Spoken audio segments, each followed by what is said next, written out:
ఆకాశవాణి ప్రాంతీయ వార్తలు చదువుతోంది యంట్రపాటి మాధవీలత. 3 రోజులుగా రాష్ట్రాన్ని ముంచెత్తిన వర్షాలు తెరిపి ఇవ్వడంతో రాష్ట్రంలో జనజీవనం తేరుకుంటోంది. సహాయక చర్యలు ఊపందుకుంటున్నాయి. భారీ వర్షాల వల్ల 15 మంది మరణించారు.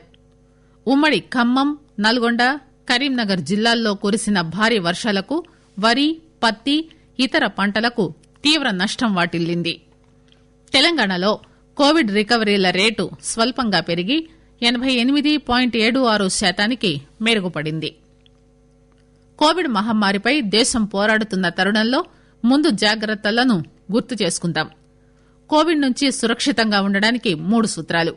మాస్క్ ధరిద్దాం, 2 గజాల భౌతిక దూరం పాటిద్దాం, ముఖము చేతుల శుభ్రతపై దృష్టి పెడదాం. ఇప్పుడు వార్తలు వివరంగా. 3 రోజులుగా రాష్ట్రాన్ని ముంచెత్తిన వర్షాలు తెరిపి ఇవ్వడంతో రాష్ట్రంలో జనజీవనం తేరుకుంటోంది. సహాయక చర్యలు ఊపందుకుంటున్నాయి. భారీ వర్షాలు, వరదలకు జరిగిన పంట నష్టంపై అధికారులు అంచనాలు ప్రారంభించారు. భారీ వర్షాల వల్ల 15 మంది మరణించినట్టు సమాచారం.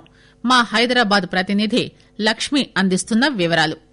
గత 3 రోజుల నుంచి రాష్ట్రాన్ని, ముఖ్యంగా హైదరాబాద్ ను అతలాకుతలం చేసిన భారీ వర్షాలు ఈ ఉదయం తెరిపి ఇవ్వడంతో సహాయ పునరుద్దరణ చర్యలపై ప్రభుత్వం దృష్టి పెట్టింది. హైదరాబాద్ లో వరద ప్రభావిత ప్రాంతాల్లో ప్రజలు దీంతో ఊపిరి పీల్చుకుంటున్నారు. సైన్యం, జాతీయ విపత్తు నిర్వహణా దళాలు, స్థానిక పోలీసు, రెవెన్యూ అధికారుల బృందాలు వివిధ బస్తీలు, వర్ష ప్రభావిత ప్రాంతాల్లో సహాయ కార్యక్రమాలను ముమ్మరం చేశాయి. అయితే మూసీ నది పరివాహ ప్రాంతాలు, ఇతర లోతట్టు ప్రాంతాల్లోకి భారీగా వరద నీరు వచ్చి చేరుతూనే ఉంది. నివాస సముదాయాలు, కాలనీలు ఇప్పటికీ వరద నీటితో నిండి ఉన్నాయి. పలు కాలనీల్లో నీరు నిలిచిపోయి వరద నీరు స్థిరంగా కొనసాగుతోంది. చెరువులు, కుంటల సమీపంలో ఉన్న కుటుంబాలు ముంపు ఇబ్బందులను ఎదుర్కొంటున్నారు. ప్రధాన రహదారులపై కూలిన చెట్లు, విద్యుత్ స్తంభాలు, ఇతర అడ్డంకుల్ని తొలగించే పనుల్లో సహాయ బృందాలు నిమగ్నమయ్యాయి. ఇలా ఉండగా ముఖ్యమంత్రి కె చంద్రశేఖరరావు ఈ మధ్యాహ్నం వరద సంబంధిత అంశాలపై ఉన్నత స్థాయి సమీక్షా సమావేశాన్ని ఏర్పాటు చేశారు. కేంద్ర హోంశాఖ సహాయ మంత్రి జి కిషన్ రెడ్డి వర్ష ప్రభావిత ప్రాంతాల్లో ఈ ఉదయం నుంచి విస్తృతంగా పర్యటిస్తున్నారు. ఖైరతాబాద్ నియోజకవర్గంలో హైదరాబాద్ జిల్లా కలెక్టర్ శ్వేతా మొహంతితో పరిస్థితులపై సమీక్షించారు. నాంపల్లి,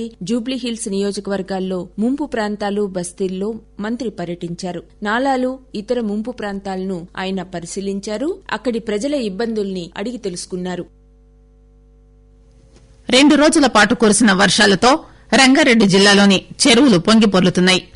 ఎగువ నుంచి భారీగా నీరు వస్తుండటంతో రాజేంద్రనగర్ పరిధిలోని పల్లె చెరువు పూర్తిగా నిండింది. దీంతో చెరువు కట్టపై నుంచి నీరు ప్రవహిస్తోంది. చెరువు కట్ట పొంగి పొర్లడంతో మైలార్ దేవులపల్లి, అలీనగర్ లో 8 మంది గల్లంతయ్యారు. వారంతా ఒకే కుటుంబానికి చెందిన వారని పోలీసులు తెలిపారు. వారి కోసం గాలిస్తున్నట్టు వెల్లడించారు. సంగారెడ్డి, ఆందోళ్ నియోజకవర్గంలో భారీ వర్షాలకు నష్టపోయిన పంటలను, దెబ్బతిన్న రోడ్లను, సింగూరు జలాశయాన్ని ఆర్థిక శాఖ మంత్రి హరీష్ రావు పరిశీలించారు. జిల్లాలోని సింగూరు జలాశయం పూర్తిస్థాయిలో నిండడంతో దిగువన ఉన్న అన్ని చెరువులను నింపే ప్రయత్నం చేయాలని ఇరిగేషన్ శాఖాధికారులను కోరారు. దెబ్బతిన్న రోడ్లు, పురాతన వంతెనలను గుర్తించి వాటి మరమ్మతులు వెంటనే చేయాలని ఆదేశించారు. జిల్లాలో నష్టపోయిన రైతుల పంటల వివరాలను పూర్తిస్థాయిలో సేకరించి ప్రభుత్వానికి నివేదిక అందించాలని మంత్రి ఆదేశించారు. కరీంనగర్ జిల్లాలో కురిసిన భారీ వర్షాలకు వరి, పత్తి, ఇతర పంటలు సుమారుగా 18,000 ఎకరాల్లో నష్టపోయినట్టు జిల్లా వ్యవసాయాధికారులు అంచనా వేశారు. గత నెలలో కురిసిన భారీ వర్షాలకు 24,000 ఎకరాల పంట నష్టం జరగ్గా మరోసారి వర్షాలు రైతులను దెబ్బతీశాయి. జిల్లాలో అత్యధికంగా హుజూరాబాద్ డివిజన్లో 10,278 ఎకరాల్లో పంటలు దెబ్బతిన్నాయి. పంట నష్టం జరిగిన ప్రాంతాల్లో రాష్ట వైద్య ఆరోగ్య శాఖ మంత్రి ఈటెల రాజేందర్ పర్యటిస్తున్నారు. అకాల వర్షాలు ఉమ్మడి ఖమ్మం జిల్లాను అతలాకుతలం చేశాయి. మధిరలో 2, వేంసూర్లో 2, ఖమ్మం రూరల్లో 1, తల్లాడలో 1 సహాయ శిబిరాన్ని ఏర్పాటు చేసి బాధితులకు తక్షణ సహాయం కింద 6 కిలోల చొప్పున బియ్యాన్ని అధికారులు పంపిణీ చేశారు. వర్షాల కారణంగా 345 గ్రామాల్లో 75,364 ఎకరాల్లో పంట నష్టం జరిగింది. 38,111 ఎకరాల్లో వరి, 37,227 ఎకరాల్లో పత్తి, 26 ఎకరాల్లో కంది పంటకు నష్టం వాటిల్లిందని ఖమ్మం జిల్లా వ్యవసాయ శాఖ అధికారులు ప్రకటించారు. భద్రాద్రి కొత్తగూడెం జిల్లాలోని 23 మండలాల్లో దాదాపు 4,890 ఎకరాల్లో వరి పంట, 1,723 ఎకరాల్లో పత్తి, 206 ఎకరాల్లో వేరుశనగ, 234 ఎకరాల్లో మిర్చి పంట దెబ్బతింది. చేతికి వచ్చే దశలో పంటలు నీట మునిగిపోవడంతో రైతులు అల్లాడుతున్నారు. గుండాల మండలంలోని మల్లన్న వాగు ఉధృతంగా ప్రవహిస్తుండటంతో పలు ఏజెన్సీ గ్రామాలకు రాకపోకలు నిలిచిపోయాయి. ఖమ్మం నుంచి విజయవాడకు వెళ్లే రహదారిలో దంస్లాపురం వద్ద రోడ్డుకు గండి పడ్డంతో రాకపోకలు పూర్తిగా నిలిచిపోయాయి. అధికారులు ఈరోజు గండి పూడ్చేందుకు యుద్ద ప్రాతిపదికన చర్యలు చేపట్టారు. ఉమ్మడి నల్గొండ జిల్లాలో కురిసిన వర్షానికి వేల ఎకరాల్లో వరి, పత్తి పంటలకు తీవ్ర నష్టం వాటిల్లింది. దాదాపు 76,648 ఎకరాల్లో వరి, 53,417 ఎకరాల్లో పత్తి పంటలకు నష్టం వాటిల్లినట్టు వ్యవసాయ శాఖ ప్రాథమికంగా అంచనా వేసింది. ఆకాశవాణి ప్రాంతీయ వార్తలు వింటున్నారు. కరోనాపై విజయానికి ప్రజల భాగస్వామ్యం కీలకం.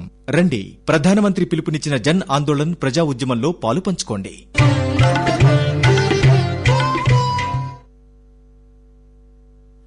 తెలంగాణలో కోవిడ్ రికవరీల రేటు స్వల్పంగా పెరిగి 88.76% మెరుగుపడింది.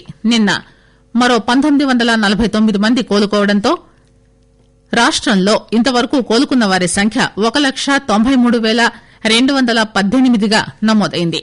గడిచిన 24 గంటల్లో 38,000కు పైగా పరీక్షలు నిర్వహించగా 1,432 మందికి కొత్తగా కరోనా వైరస్ సోకినట్టు నిర్ధారణ అయిందని రాష్ట వైద్య ఆరోగ్య శాఖ ఈ ఉదయం విడుదల చేసిన బులెటిన్లో తెలిపింది.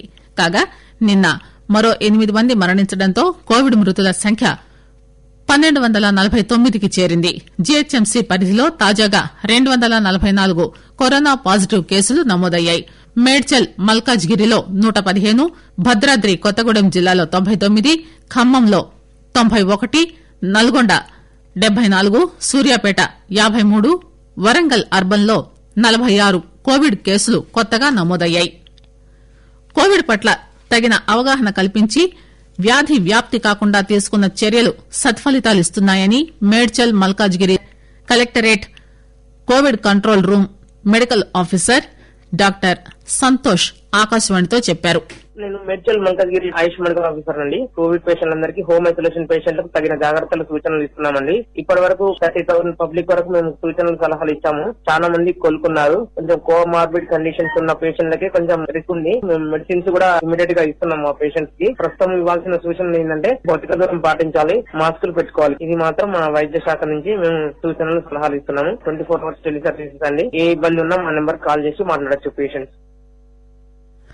కరీంనగర్ జిల్లాలో జాతీయ గ్రామీణ ఉపాధి హామీ పనులు జరిగే చోట కరోనా వైరస్ వ్యాప్తి చెందకుండా ఉపాధి కూలీలకు ప్రత్యేక అవగాహన కార్యక్రమాలు నిర్వహిస్తున్న వారిని కరోనా వైరస్ బారిన పడకుండా చర్యలు తీసుకుంటున్నట్టు జిల్లా గ్రామీణాభివృద్ది శాఖ అధికారి ఏ వెంకటేశ్వరరావు ఆకాశవాణికి తెలిపారు. పేరు వెంకటేశ్వరరావు, జిల్లా గ్రామీణాభివృద్ధి సంస్థ కరీంనగర్. జాతీయ గ్రామీణ ఉపాధి హామీ పథకం కింద గ్రామాలలో పనులు చేయడం జరుగుతుంది. పనులు చేసే ముందు శ్రమశక్తి సంఘాల మేట్లతో ఒక సమావేశం నిర్వహించేసి కరోనా వైరస్ నిమిత్తం లోపల తీసుకోవాల్సిన జాగ్రత్తల చర్యలలో ముందు ఫిజికల్ డిస్టెన్స్ 3 నుంచి 6 అడుగుల దూరం ఉండే విధంగా, అదే విధంగా మాస్క్ నోటికి ముక్కుకు సంపూర్ణంగా ధరించేసి. సంగారెడ్డి జిల్లాలోని అమీన్పూర్ మున్సిపాలిటీ పరిధిలో ప్రజలకు కరోనా వైరస్ ప్రబలకుండా ఎప్పటికప్పుడు వారికి అవగాహన కల్పిస్తున్నామని మున్సిపల్ కమిషనర్ సుజాత ఆకాశవాణికి చెప్పారు. సుజాత, అమీన్పూర్ మున్సిపల్ కమిషనర్, సంగారెడ్డి జిల్లా. కరోనా ఇప్పుడు ప్రపంచవ్యాప్తంగా అందరినీ ఇబ్బంది పెడుతున్న తరుణంలో మన రాష్ట్ర ప్రభుత్వం తీసుకున్న చర్యలు అయితేనేది, మన జిల్లా యంత్రాంగం, మన కలెక్టర్ గారు, అడిషనల్ కలెక్టర్ గారి సలహాలు సూచనల మేరకు మేము ఇక్కడ క్వారంటైన్ చేయడంలో 30-35 డేస్, అలాగే వాళ్ళకి కావాల్సిన ప్రధాని ప్రారంభించిన జన్ ఆందోళన్ కోవిడ్-19 పై ప్రజలు తీసుకోవాల్సిన జాగ్రత్తలను నిజామాబాద్ కు చెందిన సీనియర్ అడ్వకేట్ రాజ్ కుమార్ సుబేదార్ మా నిజామాబాద్ ప్రతినిధితో మాట్లాడుతూ గౌరవ భారత ప్రధాని నరేంద్ర మోదీ గారు అక్టోబర్ 8వ నాడు కోవిడ్-19 నుండి సురక్షితంగా ఉండటానికి జన్ ఆందోళన్ అనే పేరుతో ఒక క్యాంపెయిన్ మొదలు పెట్టడం జరిగింది. దీని యొక్క ప్రత్యేకమైన ఉద్దేశము ప్రతి ఒక్కరు కూడా మాస్క్ ధరించాలి, చేతులు శుభ్రంగా ఆకాశవాణి ప్రాంతీయ వార్తలు ఇంతటితో సమాప్తం.